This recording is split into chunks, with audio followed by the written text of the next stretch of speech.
த மிஷிபுஷி பஜிரோ இந்த பேரை எங்கேயோ கேள்விப்பட்ட மாரி இருக்கா? ஆமாங்க. இந்த கார் இப்போ மார்க்கெட்டில் இல்லை. ஆனால் இந்த காரை வச்சு பண்ண சம்பவத்தெல்லாம் சொல்கிறேன். இந்த கார் பார்த்தீங்கன்னா 1998 இந்தியாவில் லான்ச் பண்ணாங்க. இந்துஸ்தான் மோட்டார், மிஷிபுஷி 2 பேரும் பார்ட்னர்ஷிப் பண்ணி இந்தியாவில் மேனுஃபேக்சர் பண்ணி இந்தியாவில் லான்ச் பண்ணாங்க. 2000 பார்த்தீங்கன்னா நல்ல சக்ஸஸ் கொடுத்தது. அப்போ இந்த காரோட ப்ரைஸ்ன்னு பார்த்தீங்கன்னா 22 lakhs கோட் பண்ணாங்க. அந்த டைமில் இந்த கார் வாங்க எல்லாம் யோசிச்சாங்க. இருந்தாலும் 2000 நல்ல ஒரு சக்ஸஸ் கொடுத்த காரும் இதுதாங்க. இந்தியாவோட ஃபஸ்ட்டு லக்ஸுரி 4 வீல் டிரைவ் காரும் இதுதாங்க. இன்ஜின் ஸ்பெசிஃபிகேஷன் பார்த்தீங்கன்னா 2.8 litre turbo charger engine diesel. இந்த காரோட லுக்குன்னு பார்த்தீங்கன்னா ஓல்டு ஸ்கூல் லுக்கு அப்படியே கொடுத்ததுங்க. இந்த பஜிரோ எஸ்எஃப்எக்ஸ் டிஸ்கண்டினியூ இன் 2012 பார்த்தீங்கன்னா டிஸ்கண்டினியூ பண்ணிட்டாங்க.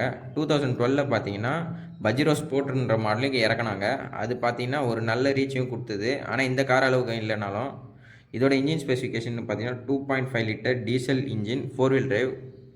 இது யாரோட காம்படிட்டர்னு பார்த்தீங்கன்னா ஃபார்ச்சுனர் அண்டு ஃபோர்ட் எண்டோவரோட காம்படிட்டராக இறக்குனாங்க. ஆனால் அந்தளவுக்கு இது ரீச் கொடுக்கல. 2019 பார்த்தீங்கன்னா பஜிரோ ஸ்போர்ட்டோட புவர் சேல்ஸ்னால் டிஸ்கண்டினியூ பண்ணாங்க. 2020 பார்த்தீங்கன்னா மிஷிபுஷி ஆஃபிகலாக அனௌன்ஸ் பண்ணிட்டாங்க, இந்தியா விட்டு மார்க்கெட்டை விட்டு நாங்கள் போக போகிறோன்னு. அதனால் இந்த காரோட எல்லா சேல்ஸ் அண்ட் சர்வீஸும் முடிச்சிட்டாங்க. ஆனால் இன்னும் இந்த காருக்கு நல்ல ஒரு ஃபேன் பேஸ் இருக்குது. நல்ல மாடிஃபிகேஷன் பண்ணி அதை ஸ்டேட்டில் யூஸ் பண்ணிகிட்டு இருக்காங்க. இது ஒரு ஜெம்.